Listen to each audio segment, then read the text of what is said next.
Hello friends, welcome to your channel catalyst Sonia and this is Soni Singh.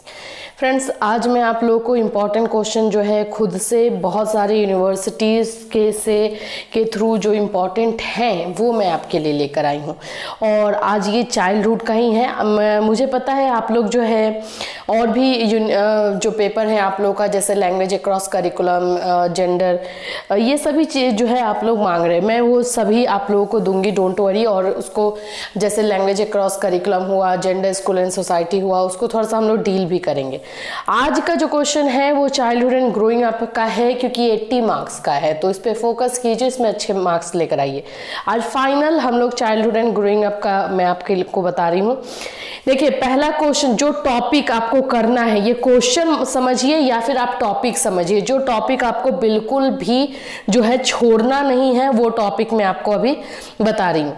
तो पहला आप लोगों का क्वेश्चन है किशोरावस्था से लेकर के किशोरावस्था जो टॉपिक है वो आपको करके जाना है। किशोरावस्था के टॉपिक को, किशोरावस्था क्या है, किशोरावस्था की विशेषता क्या होती है, किशोरावस्था में बच्चों की जो है मानसिक स्थिति क्या होती है, किशोरावस्था में बच्चे कैसे स्ट्रगल करते हैं, किशोरावस्था को तूफान की अवस्था कहते हैं, क्यों, ये पूरा पैकेज किशोरावस्था से रिलेटेड, ये सारा पैकेज जो है आप लोगों को करना है और इसमें बिल्कुल भी आपको छोड़ना नहीं है।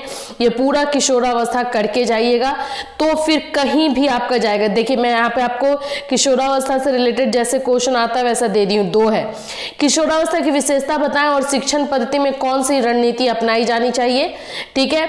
दूसरा है, किशोरावस्था का वर्णन करें और कैसे कहे कि किशोरावस्था तूफान और तनाव की अवधि है। ये दो क्वेश्चन, मतलब किशोरावस्था से रिलेटेड ये सारे के सारे क्वेश्चन आप लोगों को करने हैं, डेफिनेशन से लेकर के इसको जो संज्ञा दी गई है तूफान की अवस्था, ये सब। तीसरा जो पॉइंट आपको बिल्कुल नहीं छोड़ना है वो आप लोगों का है, has the concept of childhood been always same और it changes with time, analyze with example. क्या बचपन की अवधारणा हमेशा समान रही है या समय के साथ बदलता है? बचपन, ये अब आप ऐसा क्वेश्चन देखेंगे तो आप तो हो जाएंगे शॉक्ड, भाई इसको हम कैसे लिखें, लेकिन इसमें कुछ नहीं करना है। इसमें आपको बाल्य अवस्था के बारे में लिखना है। आपको लिखना क्या है कि बाल्य अवस्था क्या होता है, बाल्य अवस्था की विशेषता क्या, अवधारणा पूछा है, मतलब कि कॉन्सेप्ट पूछ रहा है, तो बचपन यानी बाल्य अवस्था के बारे में लिख देना है।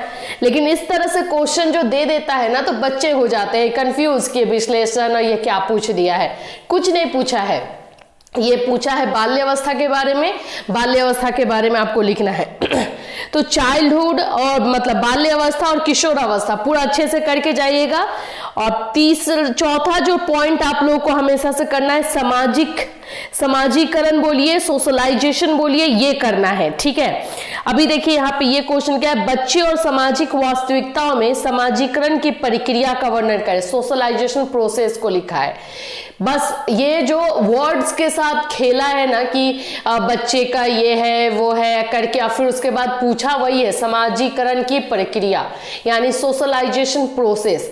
तो तीसरा जो आपको मैं इंपॉर्टेंट चीज बताऊंगी सोशलाइजेशन से, सोशल डेवलपमेंट से रिलेटेड, आपको सोशल डेवलपमेंट से रिलेटेड क्वेश्चन करना है। सोशलाइजेशन क्या होती है, सोशलाइजेशन प्रोसेस क्या है, बच्चे का जो है सामाजिक विकास किस तरह से होता है, बच्चे के सामाजिक विकास में कौन कौन से फैक्टर्स हैं, ये 4 क्वेश्चन इसमें कर लीजिए सोशलाइजेशन से। कहीं से भी सोशलाइजेशन से क्वेश्चन आएगा, डेफिनेटली आप उसको सॉल्व करके आएंगे। देखिए, इसमें और भी है, समाजीकरण की प्रक्रिया का वर्णन करें। फिर है, समाज में किशोरों के बारे में कई रूढ़ धारणाएं हैं, उनमें से कुछ पर चर्चा करना एक शिक्षक के रूप में बताता है कि आप उन्हें बदलने के लिए क्या करेंगे। सिंपल ये पूछा है कि समाजीकरण में समाजीकरण के विकास में टीचर का क्या रोल होता है, यही क्वेश्चन है। बस ये वर्ड्स के साथ खेला है। पहला है कि आपको समाजीकरण के प्रोसेस के बारे में लिखना है, समाजीकरण की प्रक्रिया के बारे में। दूसरा क्वेश्चन, इसका सेकेंड पार्ट का क्वेश्चन है कि जो टीचर होते हैं, जो शिक्षक होते हैं, वो समाजीकरण की प्रक्रिया में या समाजीकरण के विकास में किस तरह से मदद करते हैं। बस 2 क्वेश्चन है, लेकिन वर्ड्स इतना ज्यादा इसमें यूज कर दिया है कि बच्चे हो जाते हैं कंफ्यूज, लेकिन आपको कंफ्यूज नहीं होना है। नेक्स्ट जो टॉपिक आपको करके जाना है, जो मैं आपको बताऊंगी नेक्स्ट टॉपिक, वो है आपका फिर से सोशलाइजेशन से ही है, लेकिन यहाँ पे सोशलाइजेशन के बारे में एक बात याद रखिएगा, सोशलाइजेशन की थ्योरी जो है वाइगोस्की की देन है, तो यहाँ पे वाइगोस्की का सिद्धांत जो है उसको आप जरूर करके जाइएगा। वाइगोस्की का कहना है कि बच्चों का जो विकास होता है वो सोशलाइजेशन के थ्रू, यानी सामाजिक प्रक्रिया और शब्दों के थ्रू होता है, भाषा के थ्रू होता है। तो सोशलाइजेशन प्रोसेस में जो है आपको वाइगोस्की की थ्योरी करनी है। Describe the theory of Vygotsky for socialization and what do you mean by socialization and meaning of socialization। वही है जो मैंने अभी बताया, सोशलाइजेशन क्या है, सोशलाइजेशन की समाजीकरण क्या है, समाजीकरण की प्रक्रिया, समाजीकरण के में समाजीकरण के विकास में जो इफेक्ट करने वाले कारक होते हैं, फैक्टर्स होते हैं, समाजीकरण के विकास में टीचर का क्या रोल होता है, यही है। तो ये दूसरा पार्ट यही है, समाजीकरण के विकास, समाजीकरण क्या है उसके बारे में लिखना है और वाइगोत्स्की की थ्योरी लिखना है। वाइगोत्स्की ने समाजीकरण के बारे में बोला है कि बच्चे का जो विकास होता है, जब बच्चा जन्म लेता है तो वो अपने समाज के साथ उसका जो इंटरेक्शन होता है, जो उसकी अंतःक्रिया होती है, उसके बाद बच्चे का विकास होता है। तो ये वाइगोत्स्की के सिद्धांत को भी लिखना है। 6 नंबर है, समाजीकरण की प्रक्रिया में हम कितनी असमानता और हाशिए पर हैं। देखिए यहाँ पर आपको इनइक्वालिटी एंड मार्जिनलाइजेशन, तो इसको तो अगर आपको पता है तो सही बात है, अगर नहीं पता है तो मैं बता दूं कि हमारे समाज में स्पेशली बहुत ज़्यादा इक्वलाइजेशन है। इक्वालिटी तो बिल्कुल ही नहीं है, चाहे वो जाति के नाम पे हो जाए, चाहे धर्म के नाम पे हो जाए, चाहे वो पैसों के नाम पे हो जाए, ऊंच नीच के नाम पे हो जाए, तो ये हमारे सोसाइटी में विद्यमान है। तो इसी के बारे में पूछ रहा है कि ये प्रक्रिया जो है कितना काम करता है और हम हमारे सोसाइटी में क्या क्या इनइक्वालिटी है। 7 नंबर है, आपको जो पॉइंट पे ध्यान देना है, 3 लोगों का, भाई 3 लोगों का रोल याद रखिएगा, स्कूल, परिवार, समाज। ये तीनों में से कोई एक तो पूछेगा ही पूछेगा कि बच्चे के विकास में या बच्चे के सामाजिक विकास में या बच्चे की किशोरावस्था में या बच्चे की बाल्यावस्था में, किसी में भी पूछेगा इन तीनों का, स्कूल का क्या रोल है, फिर आपका समाज का क्या रोल है, पेरेंट्स का, परिवार का क्या रोल है।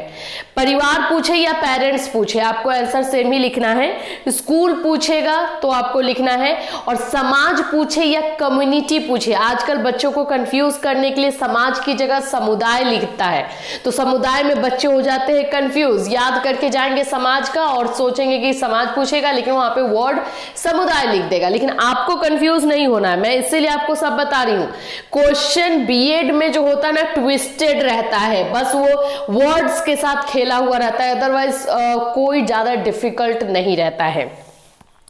तो इसमें आपको तीनों का रोल आपको करना है, स्कूल का रोल, परिवार का रोल, समाज का रोल, चाहे किशोरावस्था पूछ दे या बाल्यावस्था पूछ दे, इन दोनों में से किसी एक में पूछता ही पूछता है।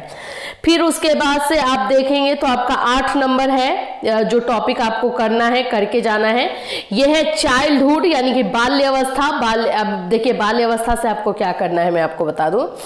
बाल्यावस्था से आपको जो है, बाल्यावस्था से आपको जो करना है वो है, बाल्यावस्था से क्या समझते हैं उसकी विशेषता बताइए, और बाल्यावस्था में जो है, जो बाल्यावस्था होता है उसमें जो है टीचर का या परिवार का या समाज का क्या रोल होता है। ये 3 ही क्वेश्चन, बाल्यावस्था से क्या समझते हैं, बाल्यावस्था की विशेषता, और ये इसको ट्विस्ट करके पूछेगा कि बचपन में बच्चे क्या करते हैं, बचपन में बच्चों की मनोदशा क्या होती है, बचपन में बच्चों की मानसिक अवस्था क्या होती है। बस क्वेश्चन ट्विस्ट करता है, लेकिन जो बाल्यावस्था है वही रहेगा, उसको हम चेंज नहीं कर सकते हैं। ठीक है, तो आपको ये बाल्यावस्था वाला टॉपिक बिल्कुल करके जाना। 110% बाल्यावस्था या किशोरावस्था से क्वेश्चन रहेगा। किशोरावस्था तो रहेगा ही रहेगा, बाल्यावस्था भी रहेगा। नेक्स्ट आपका है थ्योरी के मामले में मैं बता दूं, आप लोग को 2-3 थ्योरी करके जानी है। जीन पाइगेट की थ्योरी, यानी कि जो पियाजे की संज्ञानात्मक विकास की थ्योरी है, एरिक्सन की जो मनोसामाजिक थ्योरी है, एरिक्सन की थ्योरी यहाँ पे दोनों में से मैंने लिख इसलिए दिया है, ये मैंने पर्टिकुलरली आप लोगों के लिए बनाया है क्योंकि मैं जो भी सेट लेकर आ रही हूँ उसमें कुछ क्वेश्चन बहुत इंपॉर्टेंट है, कुछ इंपॉर्टेंट नहीं है। तो यहाँ पे आज मैं आपको जो क्वेश्चन दे रही हूँ सभी इंपॉर्टेंट है। इसको मैंने 10 क्वेश्चन पेपर से लेकर के एक क्वेश्चन आप लोगों के लिए बनाया है जो कि मोस्ट इंपॉर्टेंट क्वेश्चन है और वो आपके एग्जाम में रहेगा ही रहेगा। बस ये सारे क्वेश्चन को छाट करके मैं लाई हूं। तो सिद्धांत के मामले में मैं बोलूंगी जीन पियाजे की थ्योरी कीजिएगा, एरिक्सन की थ्योरी कीजिएगा, वाइगोस्की की एंड कोलबर्ग की, ये 4 थ्योरी करके जाइएगा। प्लीज आप लोग ये 4 थ्योरी कीजिएगा, Erikson, Jean Piaget, Kolberg and Vygotsky, ये चारों थ्योरी। वाइगोस्की का आपने देखा ऊपर में मैंने दिया था, एक कोलबर्ग में आपको और ऐड कर रही हूं, वो कोलबर्ग भी कीजिएगा क्योंकि नैतिक विकास के बारे में पूछ देता है तो नैतिक विकास जो है कोलबर्ग का है। तो ये 4 थ्योरी करके जाएंगे। इनमें से लॉन्ग में ये क्वेश्चन आता है तो ये आपको बिल्कुल 12 से 15 नंबर तो देगा ही देगा। नेक्स्ट आपका क्वेश्चन है gender identity and socialisation schooling of girl, जहां पे लैंगिक पहचान वाला जिसमें है, ये सभी में नहीं है लेकिन ये किसी किसी के चाइल्डहुड में है। तो बालिका की लैंगिक पहचान और समाजीकरण यानी कि स्त्रियों के बारे में आ जाता है, लड़कियों को कितनी अपॉर्चुनिटीज मिलती हैं, अवसर मिलता है या फिर डिस्क्रिमिनेशन किया जाता है, उससे रिलेटेड है। तो ये जिनमें चैप्टर है उन्हीं में आएगा। फिर उसके बाद से है आपका विकास से आप क्या समझते हैं, विकास के सिद्धांत, वृद्धि एंड विकास जरूर कीजिएगा।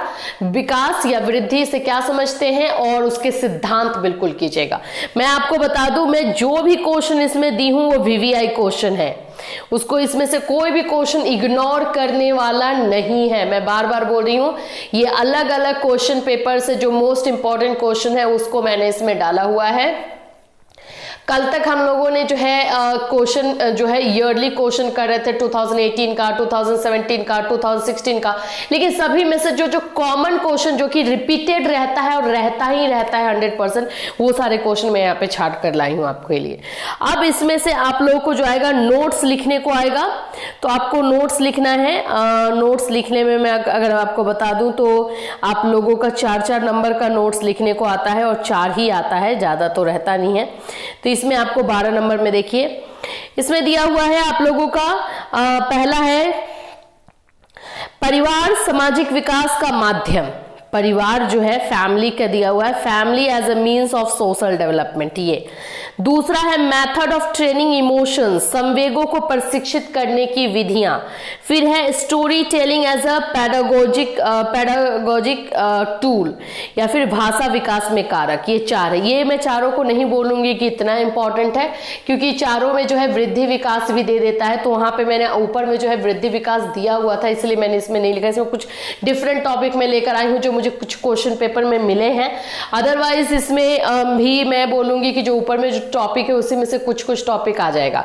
तो ये चारों को जो नोट्स है वो मैं इसको वीवीआई नहीं बोलूंगी, वेरी वेरी इंपॉर्टेंट नहीं बोलूंगी, लेकिन इंपॉर्टेंट है तभी मैंने इसको शामिल किया है।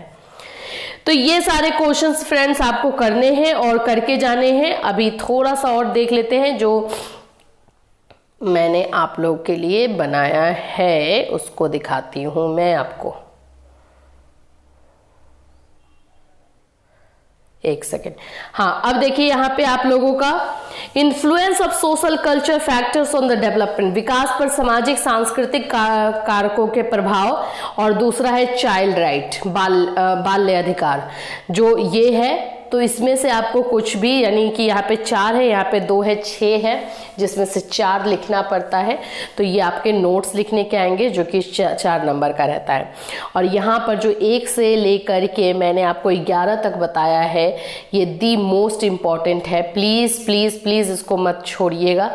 और नॉट इम्पॉर्टेंट इसको मैं बोलूँ तो ये मोस्ट इम्पॉर्टेंट है, तो इसको प्लीज़ अच्छे से कीजिएगा। ये मोस्ट इम्पॉर्टेंट सारे का सारा है, पूरा 11 नंबर तक।